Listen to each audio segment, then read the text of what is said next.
before, and criminal law reform now.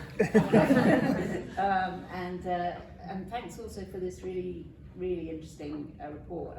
I hadn't had a chance to read all the papers in detail, but I've had a scan through, and there are some really interesting discussions and ideas from various people.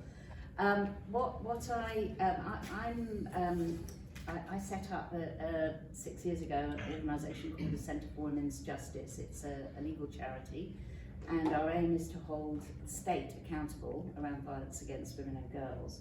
So the sorts of, we do litigation, we also do other sorts of work, but the sorts of issues we're dealing with are really around police practice, Crown Prosecution Service, probation, and issues of violence against women. And we work with the frontline women's sector who support survivors of violence. So we do now and again get inquiries from women who've been subject to some of the sorts of cases that you've identified, like reproductive coercion, stealthing, putting holes in condoms, and catfishing, the idea of creating a false persona, usually on internet, and sort of drawing somebody into a relationship.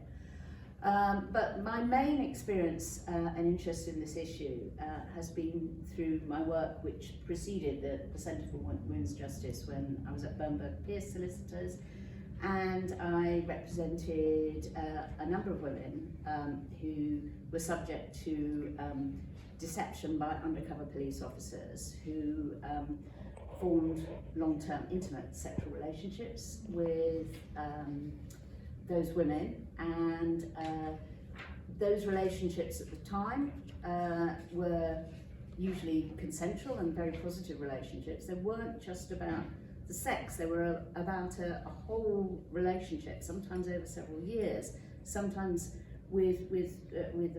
often with the people living together, so, regarding their partner as a soulmate, and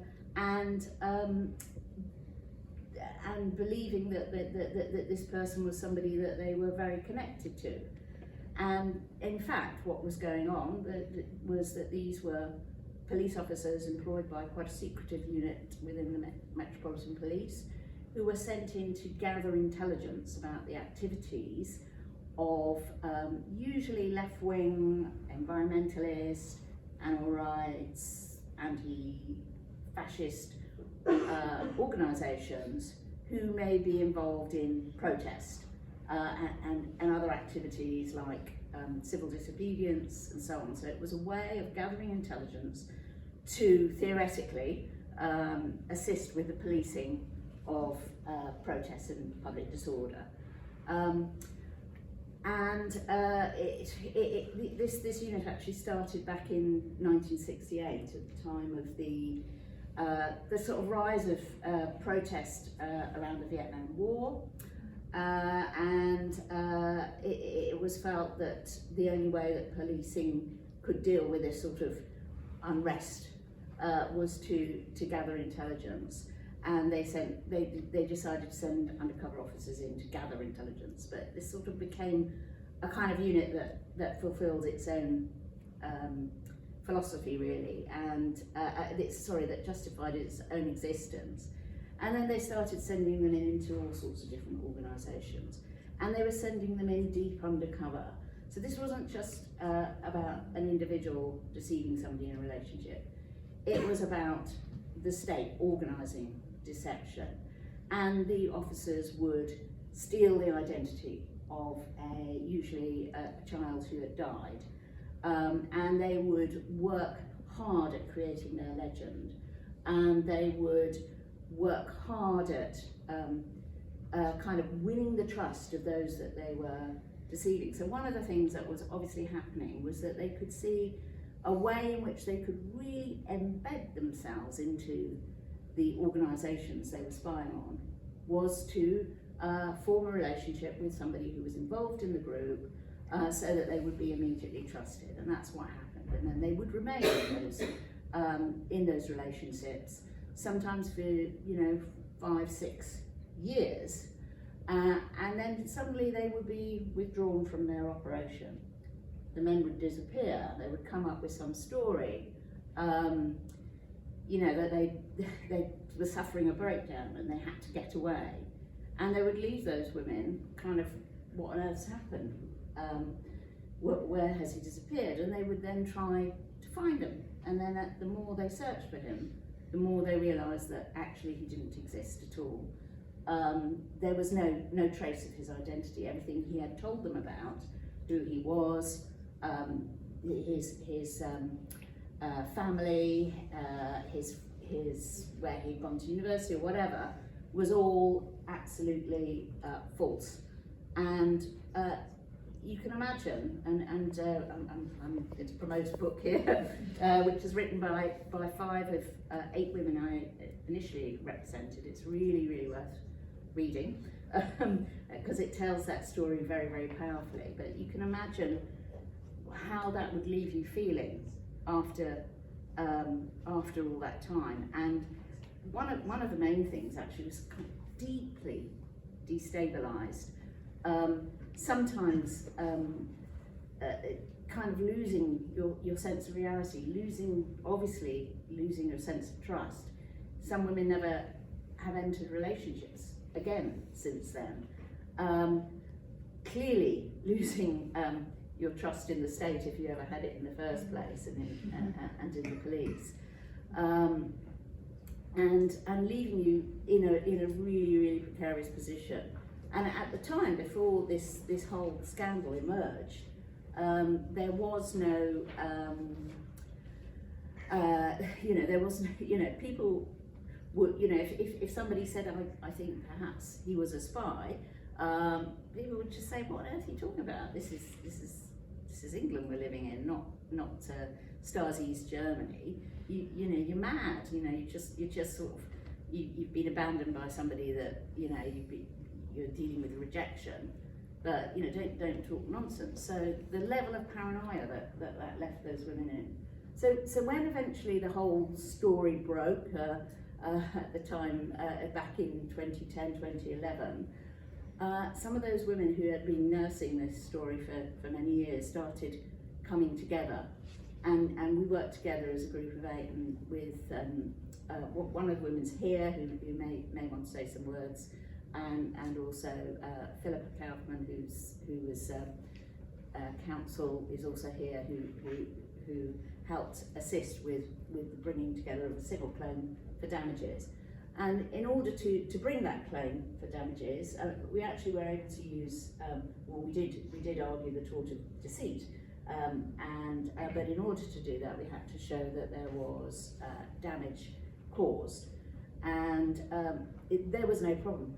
We weren't sure whether we'd be able to demonstrate the damage, because it had to be done in a traditional way. So you had to look at personal injury damage. Was there psychiatric injury in these cases? And actually, all those women were very seriously psychiatrically injured, as you might expect from that kind of level of deceit. So the harm caused was extremely significant. During the time the women were working together, we had lots of discussions really about, was this rape? Was this, at the time, all those relationships, certainly of those first 8 women, were very, very loving and positive relationships. So can we really call that rape? But then the feeling of violation when they discovered that they'd actually been used in that way, and that actually that person who they thought was somebody who was close, who shared their ideals and principles, was actually the opposite of that, was somebody who was gathering evidence and spying and handing it to the police. That is a very, very deep violation.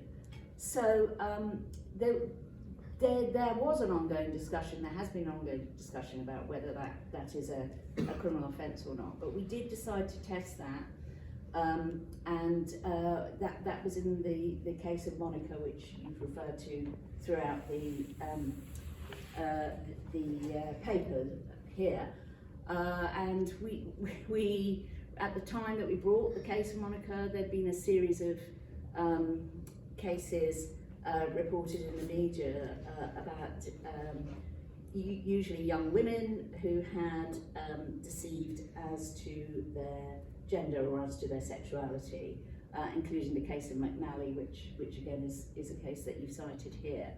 And these were young, confused women usually, and these were women who were convicted and sent to prison for lengthy periods of time. So we did seek to argue that that this was a case that ought to be prosecuted, having received the response to from the CPS that there was no criminal matter, and having challenged that through a victims' rights review, we then brought a judicial review, and that case was heard by the Lord Chief Justice, who delivered judgment. And I'm not going to go into the ins and outs of the judgment, but they kind of argued that this was not a crime.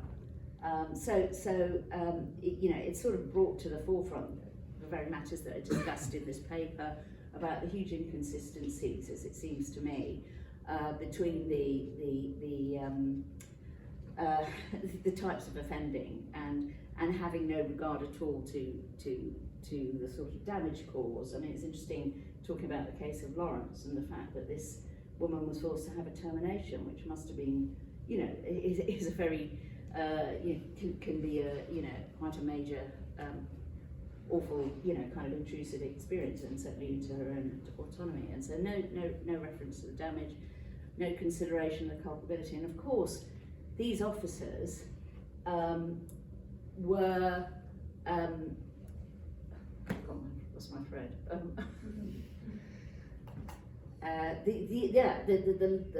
The work that they did on deception. I mean, this was they built it up very carefully. So there's no question that there was a sort of mistake or anything. They completely built up their legends. They worked. One of the ways that we discovered that they were so successful was that they worked on it. They used a technique called mirroring, where they would work out what somebody was like, and they would mirror them so that they would draw them closer to each other.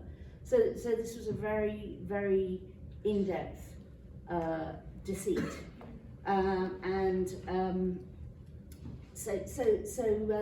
moving to very briefly to your proposal. I think that the proposal would work in cases like that. I think the one thing that's probably missing from consideration in the paper, and I think is possibly the weakness in terms of looking at the experience of women deceived by undercover cops, is the role of the state in this. And clearly the deceit was by an individual officer, but it was with the resources and the backing of the state, and the extent to which the state were aware or complicit in this. Was it a conspiracy to rape? Is another kind of question that's arisen for us in terms of this, because if others were involved in this perpetration of a crime. But the one area which I think it would be likely to be the weakness from the perspective of victims of undercover police will be the reasonable excuse part of the defence. Will officers be able to say, well, this was part of their job? We do need a very clear-cut line, that, and part of the problem was when we brought the judicial review, we also argued that these officers should be prosecuted for misconduct in public office. But the court and this Crown prosecution argument was that there was no clear guidelines as to what was allowed and what wasn't allowed. And whether or not police officers will succeed if they are prosecuted under Section 4A, may depend on whether they're able to sort of fall back on the reasonable excuse because they were just doing their job. And you know, I've certainly seen, you know, when police officers commit misconduct through, in other ways, through, say, the excessive use of force, the jurors are kind of quite reluctant, I think, to convict people who are doing things in their jobs. So I guess that's a question mark I have in relation to that particular issue. So yeah, I'll stop there. But thank you very much.